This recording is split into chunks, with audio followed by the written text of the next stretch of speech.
get like composure. So, okay. So what would you say is like your absolute favorite thing about being single? I feel like we don't talk about this enough. Like what do you love about being single?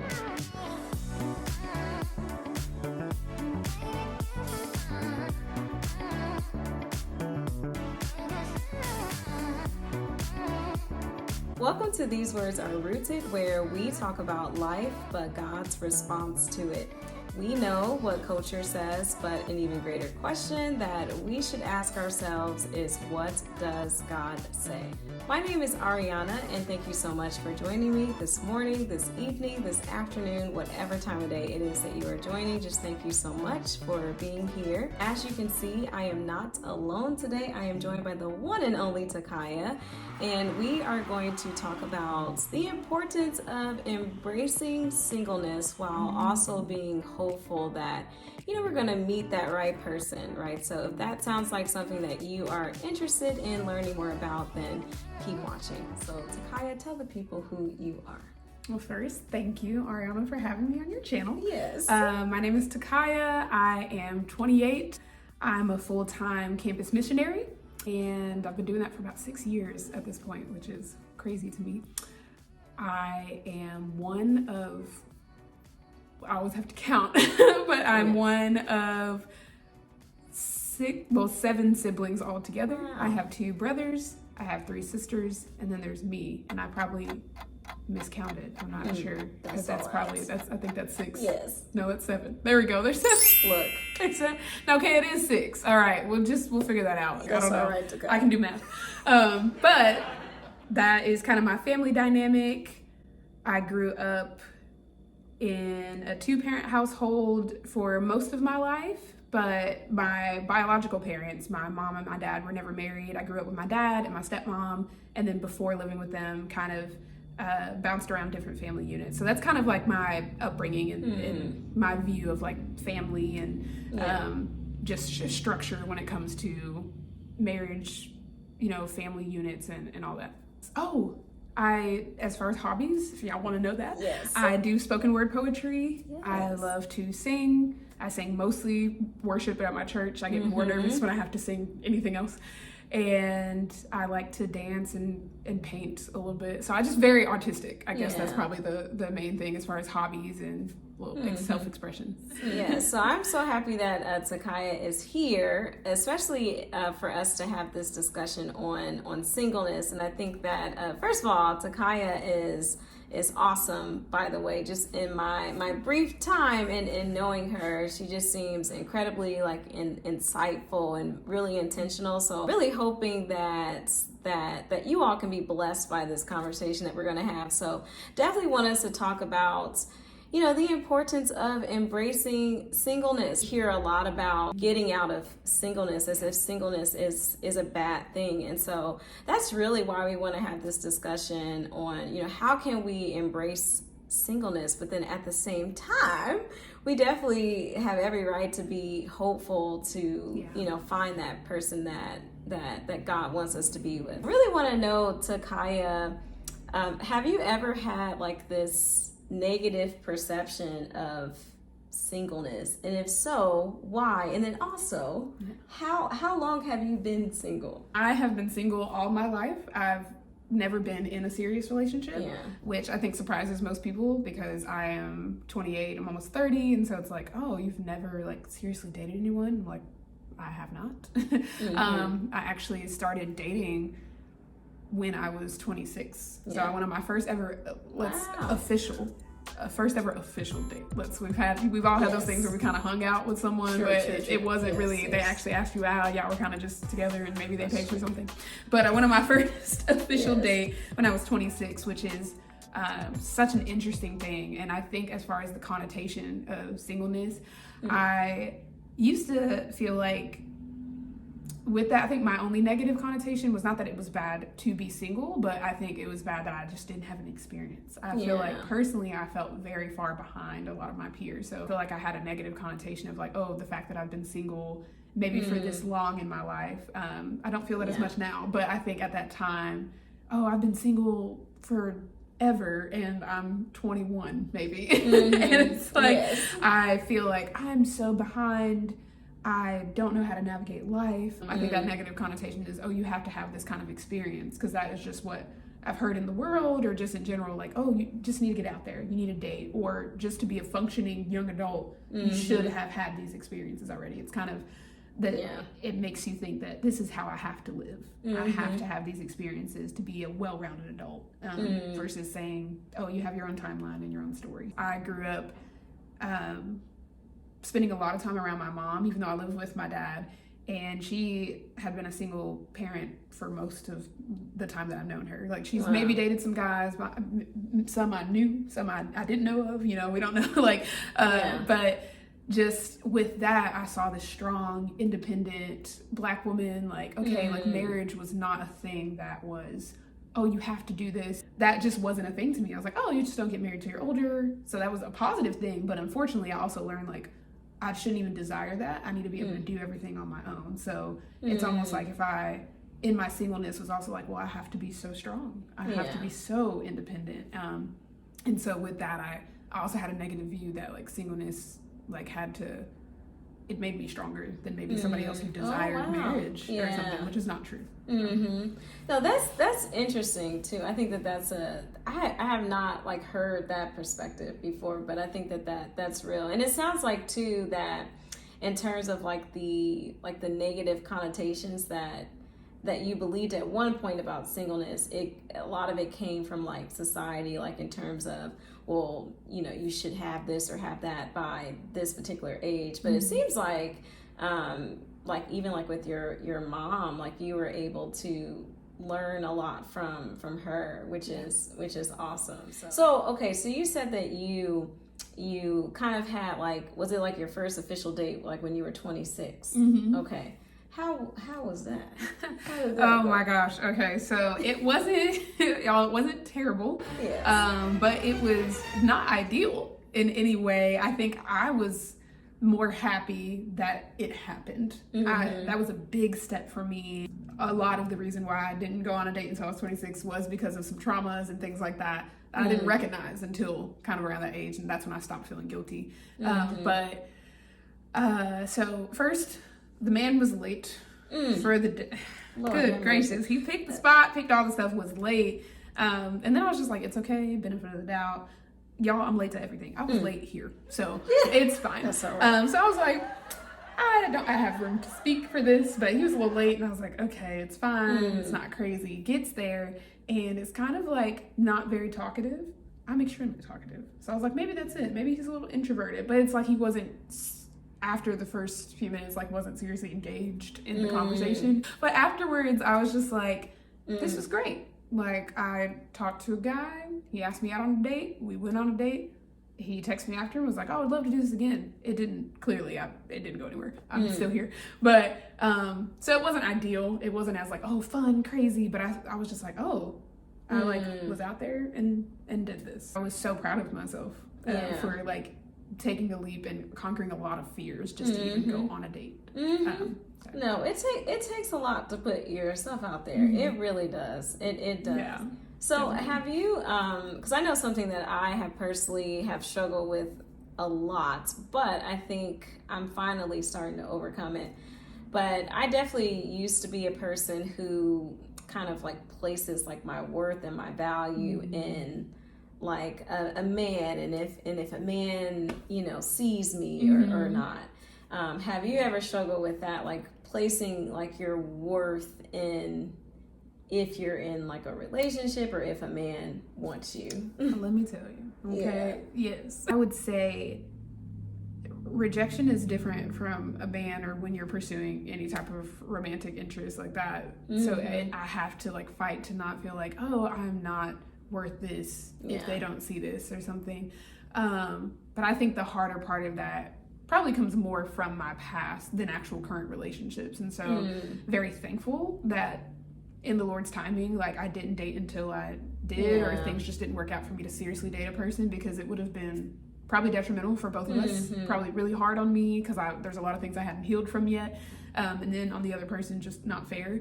So I think that that's definitely like depending on who it is. Like if it's somebody that I don't think is cute or I don't really like them like that, and then they like me, I'm just like, oh great, love the attention. But I was like, if you end up not liking me again, I'm like, fine, I didn't miss anything. Yes. But if it's somebody that you're like, oh, I'm really interested in them, and they were like either just not interested or something like that, I can tend to think like, oh, what is it about me that would make you more interested, or that would do this? Is it me? And it could have nothing to do with you. It could be that they trust the Lord as well, and that's just not that's it. True. Or that you're just not their type. Like, it's okay. Like, you can be amazing and not be the person that somebody wants to date. And so I think that hard thing is can be a societal thing too, where it's like your friends gassing you up and like, but you're a catch and you're this and you're that. I'm like, I know this. So but until you're like just secure and like that's not going to change no matter what, it can be really easy to be like, oh well, if they reject that, then maybe I'm not what my friends say that I am. Maybe I'm not who God says I like. You know what I'm saying? All of these things of like, I am putting my worth into whether or not they respond favorably to my interest or something like that. And I can definitely see where it's like that rejection wound is from years prior to me starting dating. It definitely plays a part in, oh, how am I valuing myself or seeing myself once someone says no or things fizzle out or something like that. And it's just like I really have to like fight that kind of, you know, more of the rejection itself, and it's like goes beyond the dating. So it's like it's like it just carries over into dating, but it's like I have to fight that other areas of my life. So it's like, oh, I can't let this be the thing that defines me. No, and I like what you said too, because you know, a lot of times, well, one, it's important that if someone like rejects you, that it's important to not take it personal, like you mentioned. And then it could be, like you said, like a timing thing too. Like this could be like protection. Like maybe this like literally did not have to happen. So that's definitely a good way to look at it. But yeah, I definitely think that a lot of women and even men too, I think that this is a struggle of like, you know, placing our worth in if someone, you know, wants us or not. So speaking of worth, how else have you like struggled in that area?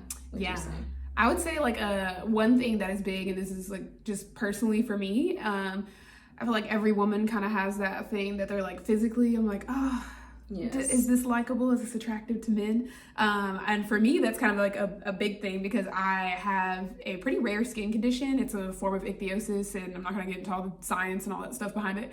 But essentially, like, my skin just looks different than a lot of people's. I have to take care of it differently, and there's just a lot with that.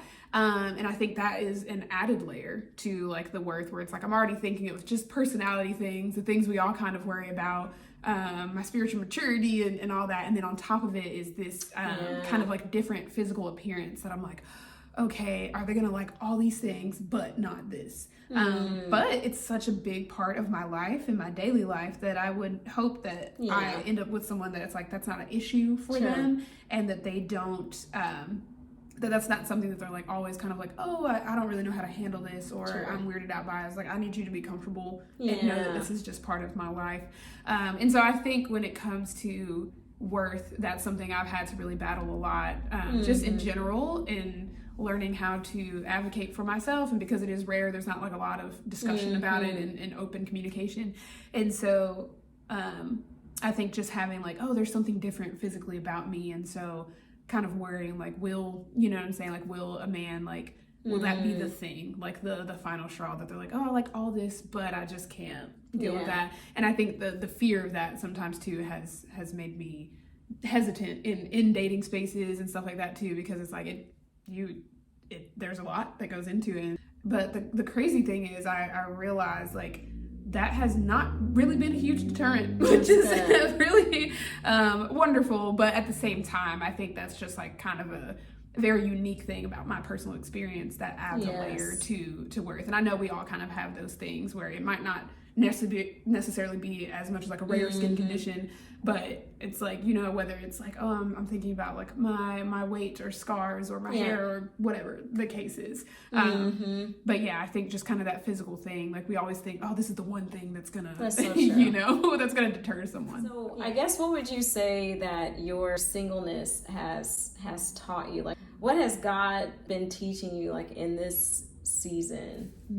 I'd say probably right now the biggest thing, which is, it's interesting because it has to do with dating, which is so odd. Like you would think that like, oh, he's teaching me about my singleness, so like while I'm apart from people, but again, I think I'm going to mention this probably for the third time, but because of my perception on dating and trust for men and all that stuff, he's taught me a lot about myself within the dates. So I think God is like showing me where I have barriers, where I seek people for advice or help, and it's like, man, the dating has brought up like good things and bad things, where it's like, oh, I'm realizing what I don't like in a person, or what maybe it was trivial that I didn't understand because I wasn't in that, you know, world. And also it shows me like how dependent am I on God.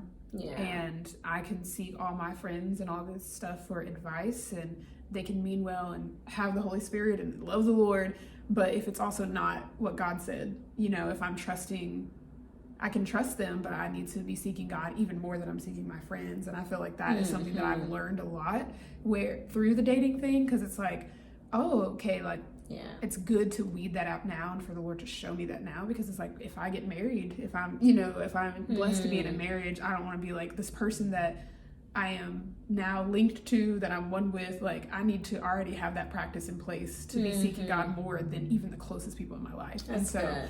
I think a lot about just that comparison of like, oh, hate your mother and father in comparison to how much you love me. And it's like that goes for anyone. So it's like it almost like in comparison to how much you trust and love me, doesn't seem so like you know, not actually hate them, but you know what I'm saying? Like that is what Jesus was getting at. And so I think that's what I've learned the most right now, at least in this season. There's probably other things of just like, I see a lot of the reflection of either past sin or struggles or my view of God in my singleness, to where I feel like I just recently am allowing myself to, in the past few years, like allowing myself to desire marriage and not see it as like a weakness, or I'm not content, or I'm not, you know, just not content, honestly. And I think I was so scared of that connotation that I just didn't even let myself desire and be hopeful, you know. And it's been an interesting balance. Like God was like, you can be excited for things, you can come to me, you can, you know. And so I'm just like, oh, well, if I'm unsure if God will do it or not, then I'm gonna cut off the desire. And it's like it's been an interesting journey. And I love what you said too, because you know, our priorities are so important. Like it's really important that we prioritize God first, and that we seek him first. And I love that that's like what you're learning in this and what you've learned also like in this time of singleness too. I think that is so powerful. And like you said too, like there's definitely a way to be single, right? To still embrace that and to be thankful in your singleness, but to still be hopeful. Like I love that you still have that hope. And so I guess like even since you have like this hope, do you have like a picture in your mind of like who you feel like God ultimately wants you to be with? Like have you thought of that? Like, and not even just like physically, but even like personality wise, like what are you like looking for? This is fun. So if you're out there, you know what I'm saying, take notes. I'm here, I'm available. Exactly. No, but really though, I think that it's been a refining process in the dating process of learning like, oh, I'm allowed to have likes and dislikes and all this stuff. I don't have to be like, all right, they love the Lord, okay, God will take whoever, like he's gonna be good, I'm gonna get along. But I think because of a lot of the wounds that I have from my past, just building that strong friendship with a person is huge. Where I need to be able to like come, tell you anything, do all these things, which I hope in a lot of healthy marriages, that's what's happening. But just really somebody that really is that best friend that I get along with, that I don't feel shame in coming to or discussing things, or just being fully myself. So that's just one, just that comfortability with a person. The other things, just personality outside of, let's baseline, they love the Lord, have a mature relationship with Christ, they will pray for me, correct me when needed, celebrate me when needed, all those things. So that's the base. That's the baseline. So I think just personality wise, like, I need you to not be afraid to be gentle and vulnerable, and like, you know, show that softness in your personality. And then the goofiness is just, I feel like, a non-negotiable. I like people that I can roast and they'll roast me back. Like, I love that. Like, it just really, it's just so fun. And that's just my brand of humor. If you don't like to be roasted, you know, don't ask for that. You probably don't want that. But yeah, so as far as other traits, I'm not extremely picky. The other things are just like fun things, like, how do you dress? You don't have to have on the finest things. I don't. I'll be getting myself at Goodwill. That's all right. Okay. Got some cute stuff. But they do. But yeah, so it's not that. It's just like, it's more like the finesse of the outfit. Or like being able to dance is just like a huge plus. You don't have to, but I mean, if you can, you know what I'm saying? It's fine. And it's like music. Music is a big part of my life. So I think having a taste or an openness to music and things like that is just huge, especially the fact that I sing and lead worship. Like, I can't be like closed-minded. So what would you say is like your absolute favorite thing about being single? I feel like we don't talk about this enough. Like, what do you love about being single? Love a lot of things. Just the freedom of my time. Like, I don't have anyone else to tend to or think about. Primarily, like, so of course, like with my friends and things like that, like, I had to be mindful and be a good friend and show up and support and all those things. But I'm so flexible with my time right now, and I also live by myself, so there's a freedom that comes with that I love, and that is one of my favorite things, because it's like, there's a lot that I am working through just as a person, or growing and learning about myself, and so to kind of have that freedom to rest when I need to, kind of not check in here and there, is great. I think the other thing is, when it comes to my job and doing college ministry, I think by the time that, I feel like our students need to see both things. They need to see healthy marriages, families, and couples, because for a lot of them, that's the first time they've really seen that in a godly context. Like, what does a godly marriage and family look like? Because a lot of them did not come from that. I didn't come from that. So I think that is so healthy and so needed. But one thing that I feel like they also need is that dynamic of like, how does someone walk through their singleness, walk through dating? Like, I love being honest with my girls and saying like, I just went on a date the other night, like, did this and that, and it went this way, went well, or it didn't go well. Or it's just like, oh, there's this guy that I'm like kind of talking to, but I don't know how that's going, or he's not going. Just like processing those things with other like single college girls that's good. They are not even navigating the dating scene in a mature way, so it's good for them to even see, what does that look like if you're not already married? It's like, they either know people that are crashing and burning while they're single, and we're just in and out of relationships and my worth is going up and down, or like the healthy marriage. What is the in between? How do I handle the singleness and dating, process?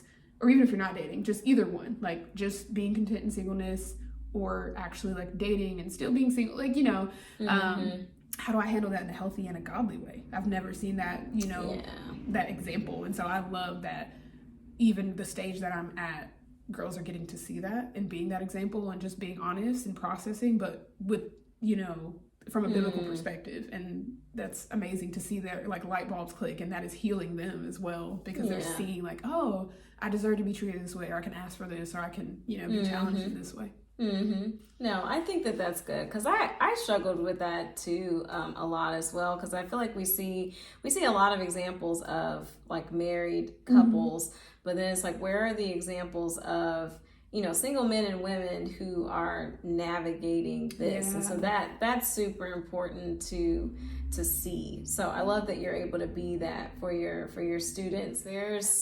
there's so much that society says about like singleness and dating, So much. and like that's the thing that we honestly have to kind of like reprogram our minds around, is that there's so much that that God has to say about our singleness. I think the biggest thing that I've definitely learned too is that we are made for more. Like we're made for more. Even when you think about like our purpose here on earth, honestly, is to glorify God. Like everything that God creates, it points back to Himself. And so there's no way, like with us knowing that God created us to want to get out of our singleness or to want to find our worth in someone else, since God definitely would want us to find our worth in Him. And so it's a struggle that a lot of us have, are tearing down these lies that like society has told us. Like there's so many things, especially like the whole idea of you should be married like by this age, or you should have this by this age. Yes.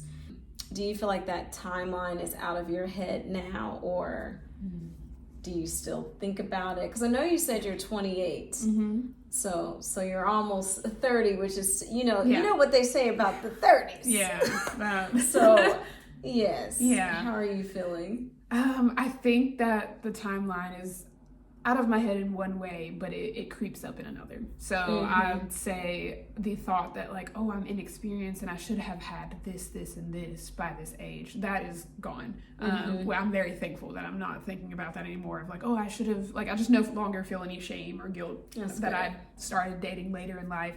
But I think the current dating, now that I'm allowing myself to be hopeful and excited, I kind of ran into some things where I'm still trying to even this year, honestly, where it's like, oh, because I'm used to being so guarded and not vulnerable, that now that it's like I'm allowing myself to be hopeful and wait for and ask the Lord for the desires if He'd have that for me, or I have this, I'm like, oh, well, did I do it right? Am I hopeful in the right way? Should I be praying for my husband? Should I be doing this? Should I be, like, there are all these things where it's like I'm seeking help in a relatively new area in my life. And I think the timeline is not so much like the grand scheme of, oh, I should be married or I should have this by this age, but it's more like in the process of it, I should be at this stage within the first couple of weeks, or if I'm interested, I should have said something by this point or whatever. And so it's kind of like, oh, the timeline is now within the process. Like now the process, like having to fight what might just be like, okay, boldness, but then other things it's like, oh, well, because this is how it worked for me, or this is how it worked here, or I would rather someone say this or this. So that is like I'm fighting the timeline in a different way now, where it's like, oh, the timing of how things go. I have to fight just only listening to what everyone else is saying about it.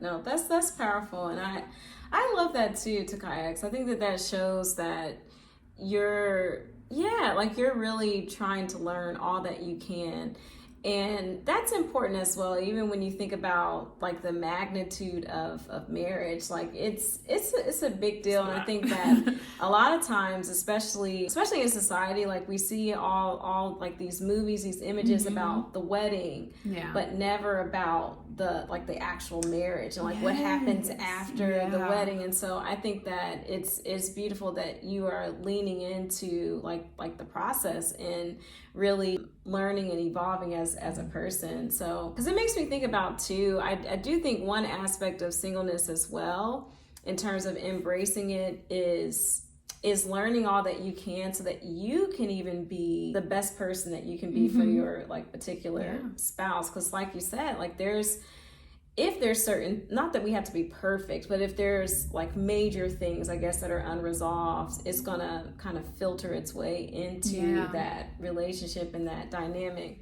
No. Well, okay, so Tekiuh, if there's any like lasting, I don't want to say like words of advice, but maybe any lasting like words of hope, I guess, like for someone, like if they're struggling with really embracing their singleness, what would you say? I think And this is where I'm very thankful that you have me on here, because for the longest time, I didn't think that I could really speak to embracing singleness in the way that a lot of women would respond to, because again, I had a little different connotation with singleness where it's like, I'm so secure in this and I don't need a man and this, that, and the other. I'm a strong, independent Black woman and I'm here. And so I kind of lacked sensitivity for a long time for people who really had the desire to be married and wanted to be, but we're single. And I lacked a sensitivity for what does it look like when that desire is unmet? What does it look like when the Lord has to meet you there?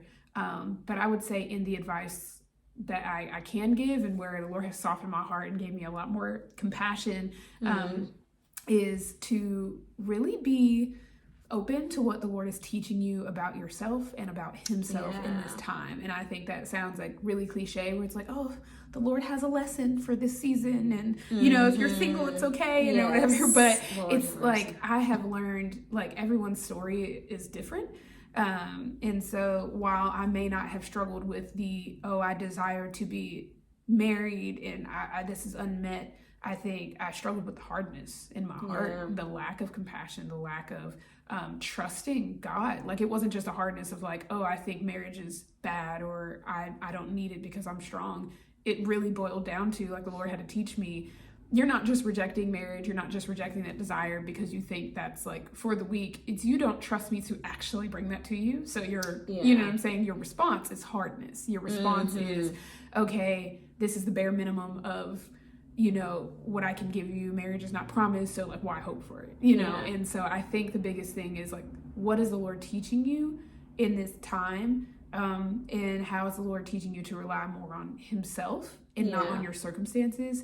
But also when it comes to the kind of the vulnerability piece and really allowing yourself to hope, it's just remembering that God is good. I think that is the biggest thing that I feel like, just not even as women, but as Christians in general, there's so many things we get frustrated at with the Lord, and that where we lose our patience and we feel like he doesn't see us because we forget his goodness. And so we forget that it can be really hard to see that the place that he has us at, whether that's, oh, I am single and I desire marriage, or I am not at the place in my job I want to be, or I'm not making this money or whatever. We forget like that God is still good. Like his goodness hasn't changed. And so I think that is one of the things, I'll find it here in a second, but Psalm 103 I sat in for a while this summer, and it talks about how the Lord like satisfies our youth with good things. He like redeems our life from the pit. And it's like, there's a lot of times where we're sitting in a pit, and that for a lot of people that pit is singleness, or it feels like, oh, that's a pit. But it's like, it's not because you're single, but it's, you know, necessarily that there's that pit, but there's some unresolved things, or a way that we are struggling to trust the Lord, where we feel like we're in that pit.